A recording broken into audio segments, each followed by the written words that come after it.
last class we had discussed with what is working capital, what was the need for working capital, and what are the factors affecting the working capital. We discussed various factors, right? Nature of business, size of business, the production cycle, right? The business cycle, etc. Now today we'll be looking at the adequate working capital. As I told, there are three concepts that is important over here: adequate, inadequate, and excess. Okay, these are, I would say, levels of working capital. Okay, one, there is adequate level of working capital. Second, there is inadequate, and the third, there is more, right? That is called excess working capital. We'll be looking at the benefits or the dangers of having all the three. Got it? First, adequate working capital. What is it?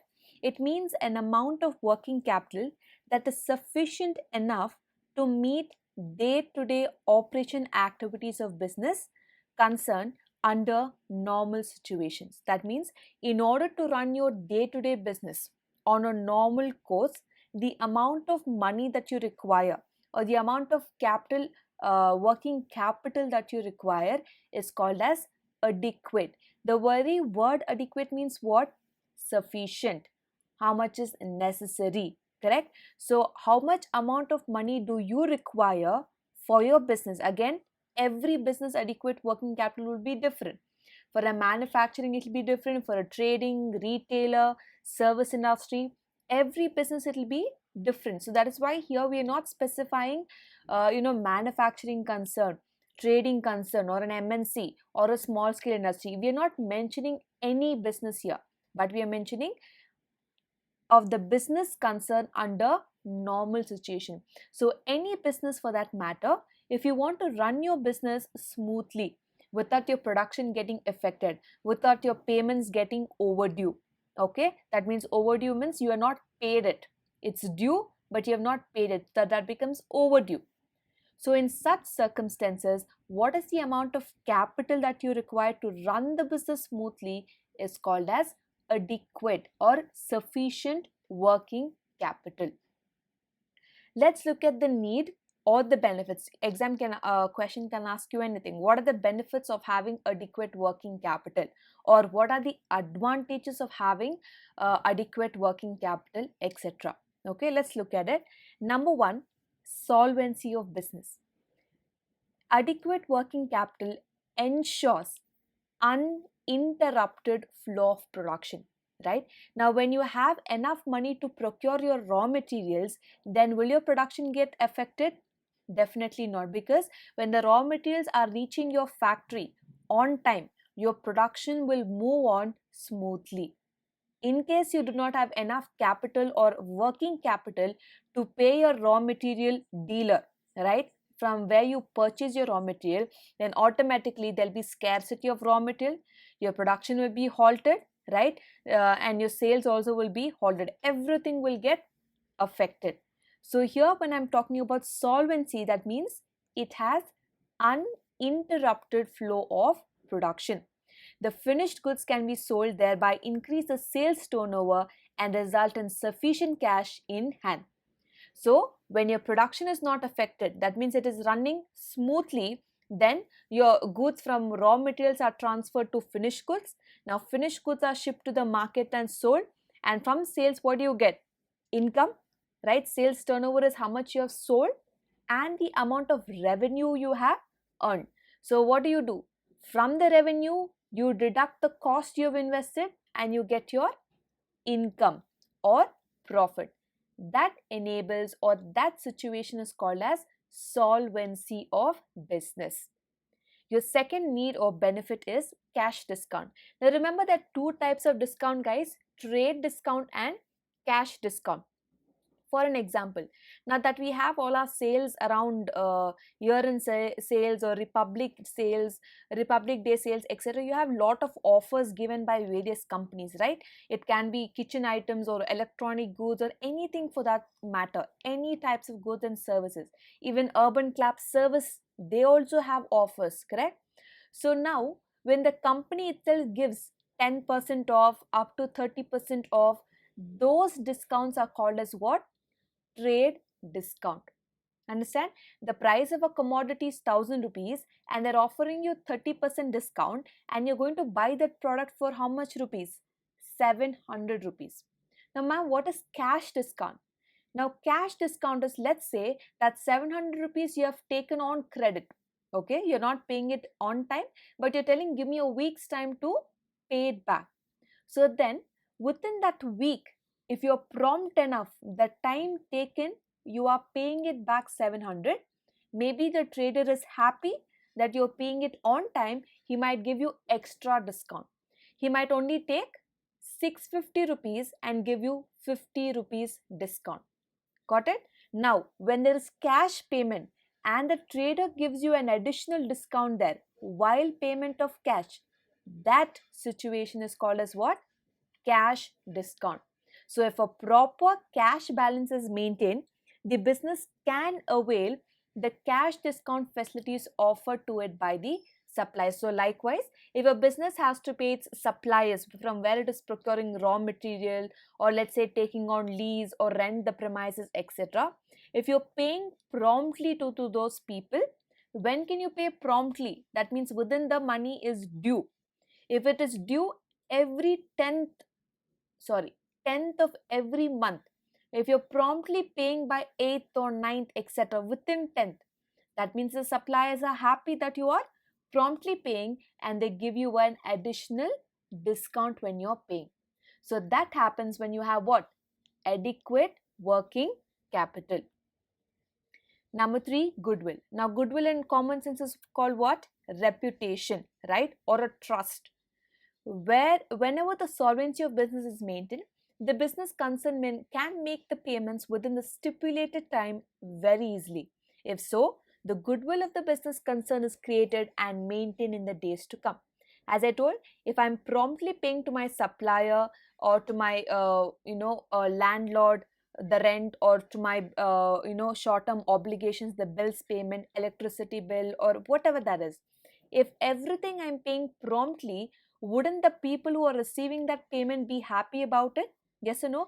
Say automatically they will develop a goodwill towards the company. So this ABC Limited company always pays its rent on time, always pays its bills on time.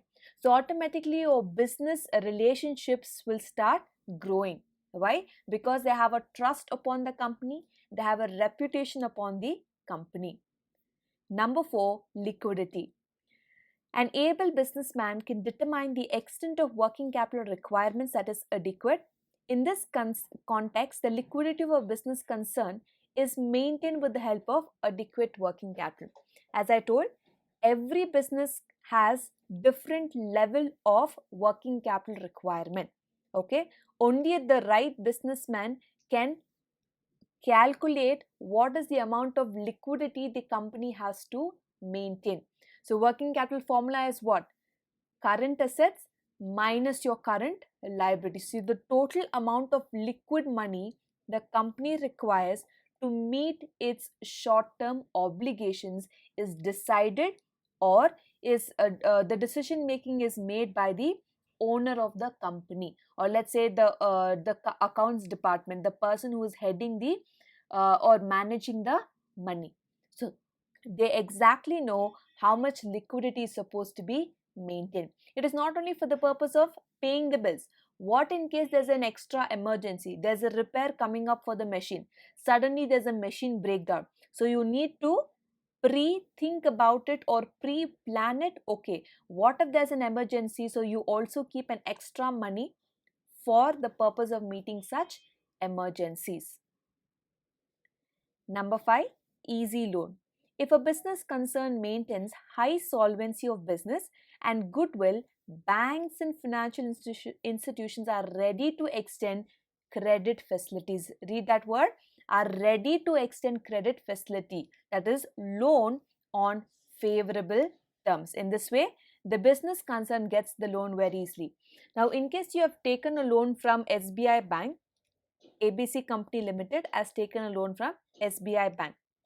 Now, if the company is paying promptly, okay, interest every month, okay, promptly within the due date, it is paying. It is not missing even a single month.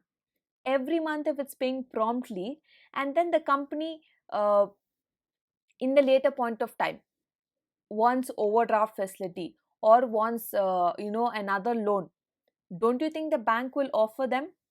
Definitely yes. When your payments are prompt enough, banks or any other kinds of financial institutions will be ready to extend credit facility to the company. Why? Because the banks or institutions know so and so company will pay their amount or will pay their due amount on time, okay, or they will pay it promptly. So this enables the companies to get easy loan. Number 6, meeting unseen contingency. I just mentioned to you.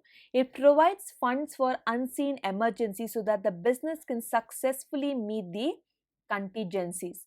The impact of contingency on the business operation can be reduced at the maximum. So the example that I always give you, right, that last year when we had faced about the lockdown or pandemic, every business had their own difficulties in making payments or giving salaries, paying bills, etc. So company had to always keep an extra amount of liquid money with themselves.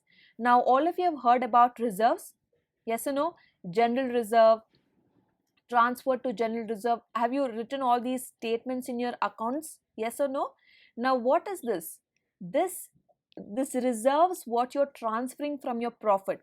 Every year from your net profit, you are transferring a part of that net profit, maybe let's say 5% or 7% to general reserve. Why are you transferring? For this purpose. What is it? Meeting unseen contingency. Contingency means an emergency or an uncertain event. Now like this pandemic, now how were the companies able to run when it was not able to have enough business transaction? It was depending upon this reserve. Yes or no? It was depending upon the transfer reserve, general reserve or transfer to general reserve amount of funds. Is that clear? So that's about the 6th point. 7th is a regular supply of raw material. So as long as you're able to pay a supplier, raw material will flow into your factory on time. There will be no negative impact or there's no stoppage of production in your factory. It will move smoothly. Number 8, high morale. The executives cannot use the available funds according to their wish. If so, misuse of funds is highlighted through the business operation. The uses of funds increase efficiency of employees and results in higher income. In this way, high morale is maintained among the employees. High morale means a good opinion about the company or to know that you're ethically following and meeting all your obligations. Now when I say that company is not is timely paying its suppliers, timely paying its bank EMIs or timely paying its debenture interest or dividends to shareholders, etc., don't you think the employees will also be happy that company will also pay our salaries on time? Yes or no? Or the every year increment that we require, the company will pay us? Yes or no? So this happens only when the company has adequate working capital. So the employees will start building a higher respect or trustworthiness towards the company. Yes or no? So that will increase the efficiency of the employees. So when I know my company is doing a good job, my company is paying the bills on time, I'll be proud of my company and also make me motivate to give my even best towards the working of the company or reaching the goals of the company. Whatever that I need to contribute in terms of work, in terms of efficiency, I will always help the company to grow. Is that clear? So these are the needs or benefits of having adequate working capital. Next class will be looking at what are the dangers of having inadequate working capital.